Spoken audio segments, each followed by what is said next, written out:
you thought global diplomacy was just about handshakes and speeches, think again.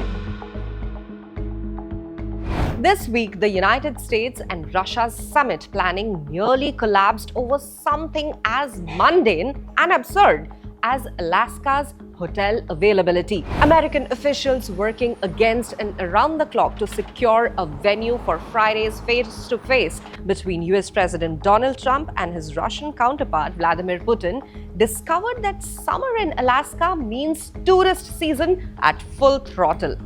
Hotels packed, conference halls booked solid, locations meeting top-tier security requirements almost non-existent.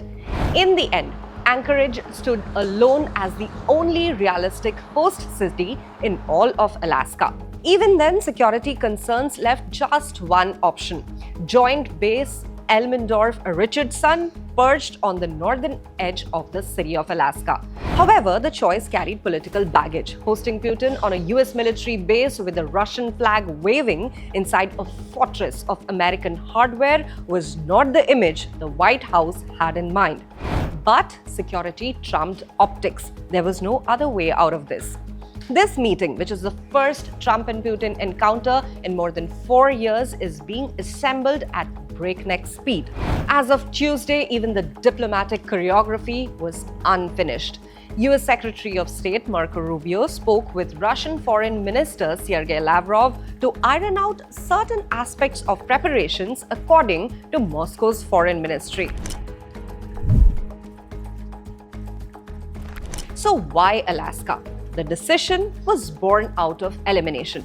Europe was out because Russia couldn't risk Putin setting foot in a continent where the International Criminal Court's 2023 war crimes warrant could complicate the Russian president's travel. So what about neutral historic summit cities like Vienna or Geneva? Also rejected because Putin floated the United Arab Emirates as entirely suitable, but the White House wanted to avoid another long trek to the Middle East after Trump's visit in May earlier this year.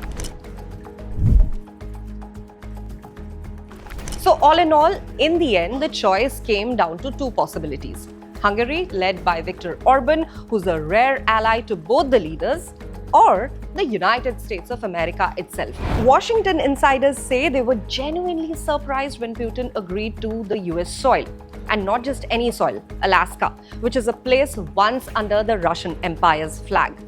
Trump also seemed pleased by the symbolism. He told reporters earlier this week, "I thought it was very respectful that the president of Russia is coming to our country as opposed to us going to his country or even a third-party place." For context, the last US-Russia leader meeting was in Geneva in 2021 when President Joe Biden squared off with Putin in a carefully planned summit announced weeks in advance. In fact, 3 weeks in advance.